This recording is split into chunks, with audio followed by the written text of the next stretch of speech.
अस्सलामु अलैकुम वरहमतुल्लाहि वबरकातुहू। अज़ीज़ तुलबा व तालिबात, आज हम इजाफी मुताले में खाका निगारी। तो खाका निगारी में पहला खाका मंटो मेरा दोस्त मेरा दुश्मन। अभी खाका निगारी में जो तीसरा और चौथा जो खाका है वो इस साल के लिए सिलेबस से हज़फ किया गया, लिहाजा आज हम पहला खाका मंटो मेरा दोस्त मेरा दुश्मन इस्मत चुगताई का लिखा हुआ खाका है। लिहाजा सफ़ा नंबर अपनी दरसी किताब में 118 दरसी किताब सामने रखे। शुरू करते हैं। इस्मत चुगताई 21 अगस्त 1915 ईस्वी को बदायूं में पैदा हुई। उनका बचपन जयपुर और आगरा में गुजरा। वहीं उन्होंने इब्तिदाई तालीम पाई। बीए और बीएड की डिग्रियां अलीगढ़ मुस्लिम यूनिवर्सिटी से हासिल की। उन्होंने जो तालीम की उसमें बैचलर ऑफ आर्ट्स और बैचलर ऑफ एजुकेशन बीएड और बीए उन्होंने जो था वो मुस्लिम अलीगढ़ यूनिवर्सिटी से हासिल किया। अब मुस्लिम अलीगढ़ यूनिवर्सिटी एक मशहूर यूनिवर्सिटी है जिसकी बुनियाद सर सैयद अहमद खान ने डाली थी 1920 में और आज 2020 है, लिहाजा आज 100 साल से इस साल से 100 साल पूरे हो चुके। ऐसी नामवर यूनिवर्सिटी में उन्होंने बीए और बीएड की डिग्रियां हासिल की। मुख्तलिफ स्कूलों में मुलाजिमत करने के बाद वो मुंबई में मदारिस की इंस्पेक्ट्रेस हो गई। वो फिल्मी दुनिया से भी वाबस्ता थी। उनकी जहनी तरबियत तरक्की पसंद तहरीक के जेर असर हुई। एक तो उनको लिखने का शौक था, उसके बाद उन्होंने मुलाजिमत भी इख्तियार की और साथ ही साथ फिल्मी दुनिया से भी उन्हें लगाव था। इसमें चुगताई ने नावेल, अफसाने और रिपोर्टाज लिखे। उन्हें एक अफसाना निगार के हैसियत से शोहरत मिली। दो हाथ, छुई मुई, कलिया, चोटे और इनके अफसाने मजमुए हैं। जिद्दी, टेहरी लकीर, मासूमा, सौदाई और एक कतरे खून उनके अहम नावेल है। उन्हें औरतों की जुबान और मुहावरात के इस्तेमाल में महारत हासिल की। इस्मत ने कुछ खाके भी लिखे। उनमें दोज़खी बहुत मशहूर हुआ जो उन्होंने अपने भाई अजीम बैग चुगताई पर लिखा है। बम्बई से भोपाल तक उनका एक यादगार रिपोर्टाज है। इस्मत की तहरीरों की खास पहचान उनकी तंज आमेज जुबान है। मुस्लिम घरानों के लड़कों और लड़कियों के तर्ज जिंदगी और नफ्सियात पर उनकी गहरी नजर थी। उनका इंतकाल 24 अक्टूबर 1991 ईस्वी को मुंबई में हुआ। ये इस्मत चुगताई का मुख्तसर तारुफ था जिसमें बताया गया है कि इस्मत चुगताई जो थी ये अफसाना निगार, नावेल निगार, साथ ही साथ खाता निगार और साथ ही साथ रिपोर्टाज भी लिखा करती थी। इनकी तहरीर की सबसे बड़ी जो खूबी है वो ये है कि उनकी तहरीरें जो होती थी बा मुहावरा होती थी। अब जब हम एक खाके का मुताला करेंगे तो इसमें कई जगह उन्होंने मुहावरों का इस्तेमाल किया है, तो लिहाजा उनकी जो तहरीरें होती थी बा मुहावरा हुआ करती थी। अब सादत हसन मंटो, जिनके ऊपर इन्होंने अफसाना लिखा है कि सादत हसन मंटो मेरा दोस्त मेरा दुश्मन, लेकिन उनका असल नाम सादत हसन मंटो था। सादत हसन मंटो 11 मई 1912 ईस्वी को लुधियाना के गांव संबरला में पैदा हुए। इब्तिदाई तालीम अमृतसर में हासिल की। आला तालीम के लिए अलीगढ़ गए, लेकिन ज्यादा दिनों तक तालीम जारी न रख सके और जल्द ही मुलाजिमत इख्तियार कर ली। अखबार मसावात अमृतसर से और हफ्त रोजा मुसव्विर मुंबई वगैरह में भी इनकी अदालत के फराइज अंजाम दिए। उन्होंने ऑल इंडिया रेडियो के लिए रेडियाई ड्रामे और फीचर भी लिखे। बाद में मुंबई में फिल्मी दुनिया से वाबस्ता हो गए। तकसीम वतन के बाद उन्होंने लाहौर में सुकूनत इख्तियार की और 18 जनवरी 1955 ईस्वी को वही उनका इंतकाल होगा। जिसमें बताया गया है कि आपने भी अफसाना लिखा, नावल लिखा, लेकिन साथ ही साथ उन्होंने फिल्मी दुनिया से भी उन्होंने वाबस्तगी की और वहां भी उन्होंने मुलाजिमत की, लेकिन तकसीम वतन के बाद वो पड़ोस मुल्क चले गए और वही उनका इंतकाल हो गया। मंटो उर्दू के एक बड़े अफसाना निगार है। मौजू और तकनीक के एतबार से उनके अफसाने इम्तियाजी हैसियत रखते हैं। 1936 ईस्वी में उनके अफसानों का पहला मजमुआ आतिश पारे मंजरे आम पर आया। बाद में उनके मुतादिद अफसानवी मजमुए शाये हुए। नया कानून, ठंडा गोश्त, काली शलवार, टोबा टेक्सिंग, मोजिल और हतक उनके अहम और मशहूर अफसाने हैं। उन्होंने अफसानों के अलावा मज़ामीन, खाके और कई फिल्मों के स्क्रिप्ट भी लिखे।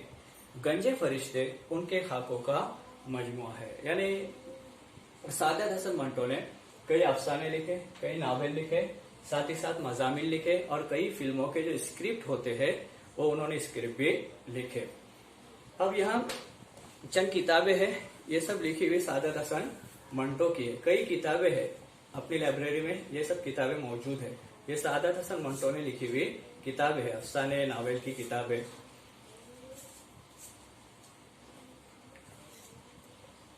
आइए अब शुरू करते हैं। सफा नंबर 118 पर खाका है, इस्मत चुगताई लिखा हुआ और लिखा गया है सादत हसन मंटो पर। अब इनकी पहली मुलाकात जब हुई थी इस्मत चुगताई की सादत हसन मंटो से, तो मंजर कैसा था और ये मुलाकात किस अंदाज से थी, इसका बेहतरीन खाका या उसकी खाका निगारी की तमाम खुसूसियात इस खाके में पाई जाती है जो इस्मत चुगताई ने यहाँ पेश की है। अडल्फी चैम्बर के 24 सीढ़ियों पर चढ़ते हुए मुझे घबराहट सी हो रही थी, जैसी कभी इम्तिहान के हॉल में दाखिल होने से पहले हुआ करती थी। मुझे वैसे ही नए आदमियों से मिलते घबराहट हुआ करती थी, लेकिन यहाँ तो नया आदमी मंटो था, यानी सादत हसन मंटो था, जिससे पहली बार मिलने जा रही थी। मेरी घबराहट वहशत की हदों को छूने लगी। मैंने शाहिद से कहा, उन्होंने अपने शौहर शाहिद से कहा, चलो वापस चले। शायद मंटो घर पर न हो, मगर शाहिद ने मेरी उम्मीदों पर पानी फेर दिया। अब देखो यहाँ पहला मुहावरा आया, पानी फेर देना। अब इसके माने होते पानी फेर देना, इसके माने होते काम बिगाड़ना या काम जो मेहनत की गई से बर्बाद करना। काम बिगाड़ना या मेहनत को रायगा करना या मेहनत को बिगाड़ देना। काम बिगाड़ देना या मेहनत रायगा करना। अब ये बता रहे कि पहली मुलाकात के लिए जब वो अपने शौहर के साथ मंटो के फ्लैट पर पहुंची थी, तो जाते जाते उन्हें घबराहट सी महसूस हो रही थी, जैसे जिसका इजहार उन्होंने किया है कि इम्तिहान जो होते बोर्ड के इम्तिहान, उन इम्तिहानात में जाते हुए तुलबा किस तरह से परेशान, पहले पेपर में किस तरह से परेशान हो जाते हैं, उसका जिक्र जिस तरह से परेशानी होती है वही परेशानी इनको हो रही थी, क्योंकि पहली मर्तबा मंटो से मिलने जा रहे थे। उनके मज़ामिन उन्होंने पढ़े थे, उनकी शोहरत को उन्होंने सुना भी था और महसूस भी किया था, और अक्सर उनकी मज़ामिन पढ़ते रहते थे। तो उनसे मिलने के लिए पहली मर्तबा जब गए तो दिल ये कह रहा था कि नहीं, ये मुलाकात नहीं होना चाहते, लेकिन उनके शौहर जो थे उन्होंने कहा नहीं, मंटो से मिलकर ही चले जाएंगे। वो शाम को घर ही पर रहता है, यानी अक्सर उनका मामूल रहता है कि वो शाम पर घर पे रहते हैं। ये लीजिए, मरे पर 100 दुर्रे। अब मरे पर 100 दुर्रे एक कहावत है। अब कहावत है मरे पर 100 दुर्रे, यानी कोई इंसान मुसीबत में है और उसके ऊपर और एक मुसीबत क्या हो जाए, नाजिल हो जाए, तो ऐसे वक्त में कहा जाता है मरे पर 100 दुर्रे, यानी पहले से एक मुसीबत है और उसके ऊपर और एक मुसीबत। यानी उनका दिल कर रहा था यहाँ से वापस चले जाए, और शौहर ने कहा कि नहीं, मिलकर ही जाएंगे, और मंटो घर पर ही रहता है। मगर मैंने जी कड़ा कर लिया। अब जी कड़ा करना ये भी एक मुहावरा है, और इसके माने होते हिम्मत करना, यानी उन्होंने हिम्मत की और आगे बढ़ते हुए उनके फ्लैट में दाखिल होना शुरू हुआ। यानी एक पैराग्राफ में ही 2 मुहावरे और एक कहावत का इस्तेमाल किया गया है। मुझे खा तो नहीं जाएगा, होने दो जो उसकी जुबान की नोक पर डंक है, मैं बुलबुला तो हूं नहीं, जो फूक मारे तो बैठ जाऊंगी। पहले उन्होंने दिल में इरादा किया, चलो जो होगा वो देखा जाएगा, उनसे जाकर मिलेंगे, ज्यादा से ज्यादा वो कुछ तलखियां पेश करेंगे, कुछ शिकायतें करेंगे या कुछ ऐसी बातें पेश करेंगे जिससे मुझे तकलीफ होगी, मैं बर्दाश्त कर लूंगी। चरचराती गर्द आलू सीढ़ियां तय करके हम मंजिल पर पहुंचे। फ्लैट का दरवाजा नीम हुआ था। अब नीम के माने होते निस्फ, आधा, अब वाह के माने होते खुला हुआ। दरवाजा जो था वो आधा खुला हुआ था, फ्लैट का दरवाजा आधा खुला था। ड्राइंग रूम नुमा कमरे में एक कोने में सोफा सेट था, दूसरी तरफ एक बड़ा सा सफेद और साफ पलंग पड़ा था।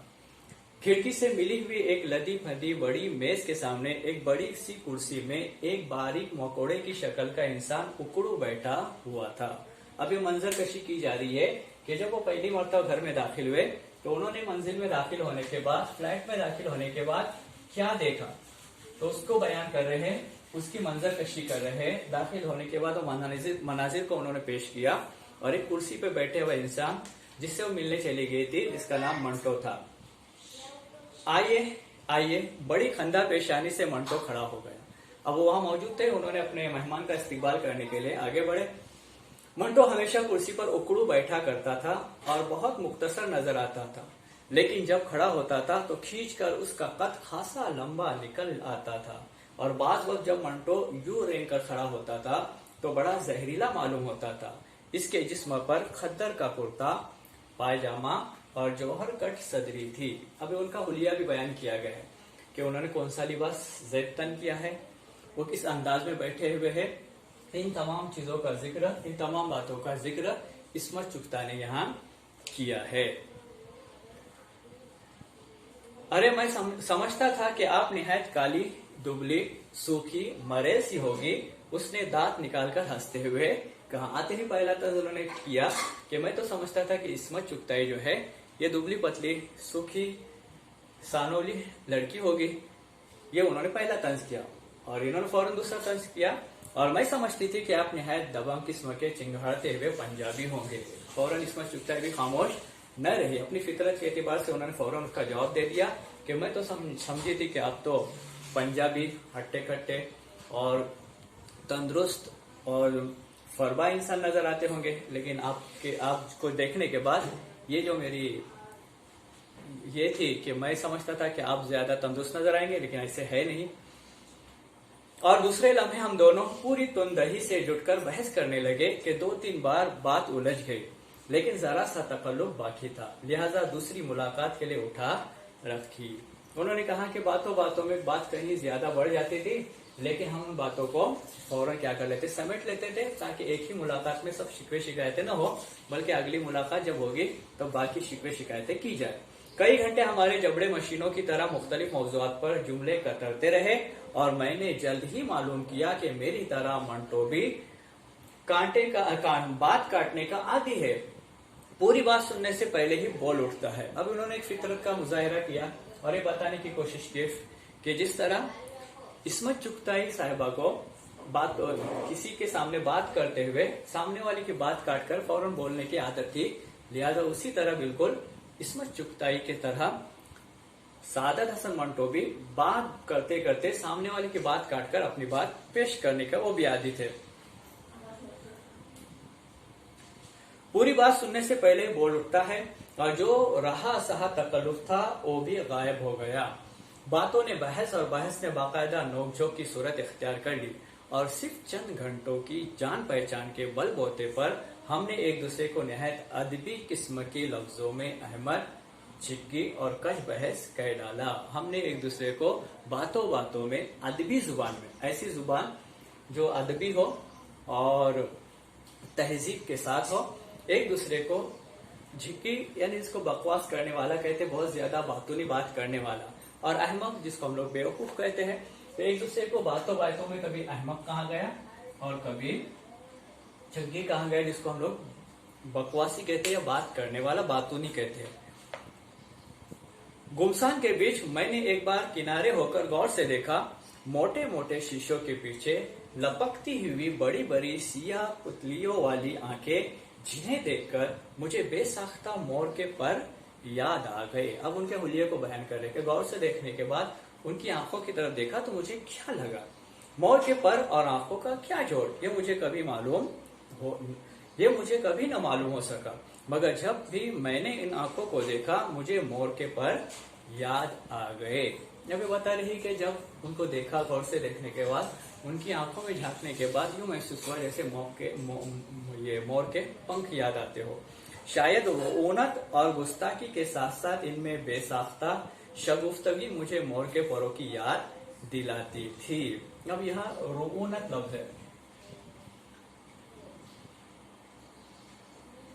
इसके माने होते गुरूर। इंसान को दौलत का, इंसान को शोहरत का, इंसान को हुस्न का, किसी न किसी चीज का गुरूर रहता है। तो ये लिखने वाले थे, अफसाने निगार थे, नावल निगार थे, उसके बाद खाका निगार थे, मज़ामीन लिखते थे, तो इनको भी स्क्रिप्ट लिखा करते थे, तो इनको भी क्या थी, रुऊनत थी, मतलब उनको गुरूर आता था। उन आंखों को देखकर मेरा दिल धक से रह गया। उन्हें तो मैंने कहीं देखा है, बहुत करीब से देखा है। कहकहा लगाते, संजीदगी से मुस्कुराते, तंज के नश्तर बरसाते और फिर नज़ा के आलम में पथराते, वही नाजुक नाजुक हाथ पैर, सर पर टोकरा भर बाल, पिच के जोर पिच के जर्द जर्द गाल और कुछ बेतुके से दाल। न जाने किस बात पर मैंने कहा ये बिल्कुल गलत और हम बाकायदा लड़ पड़े। अब दोनों की नोकझोंक शुरू हुई और अदबी मौजूआत पर उन्होंने एक दूसरे से बहस करना शुरू किया और इन्होंने उसी के बहस के दौरान उनके ऊपर तायराना नजर डालते हुए उनका हुलिया बयान किया कि सर पर ज्यादा बाल थे, दांतों की तादाद बहुत कम थी, दुबले पतले इंसान थे और उनकी बहस क्या हो गई, शुरू हो गई। अब कज बहसी कर रही है, हिमाकत है ये, धांधली सी है इस्मत बहन, आप मुझे बहन क्यों कह रहे, मैंने चिढ़कर कहा, नहीं कहता। अब उन्हें बातों बातों में एक दूसरे से जुमले कसना शुरू किए, बातों बातों में एक दूसरे पर तंज करना शुरू किया और साथ ही साथ उन्होंने कहा कि आप मेरी बहन हैं, मेरे बारे में मेरे भाइयों के ख्यालात भी कुछ खुशगवार नहीं है, ये आपको खांसी है, इसका इलाज क्यों नहीं करते। बातों बातों में वो ज्यादा खांसते थे, इसके लिए इस्मत चुगताई ने उसे कहा कि आपको क्या है, बार बार खांसी हो रही है, तो इसे क्यों नहीं डॉक्टर से क्यों नहीं दिखाते। अजीज तुलबा तालिबात, ये इस्मत चुगताई जो था जिन्होंने लिखा मंटो मेरा दोस्त मेरा दुश्मन, ये अफसाने का ये पहला हिस्सा आज यहाँ पूरा करते हैं। अगला जो मजमून है, अगला जो खाका है, वो इंशाल्लाह अगले लेक्चर में इंशाल्लाह आपको यानी पेज नंबर 120 से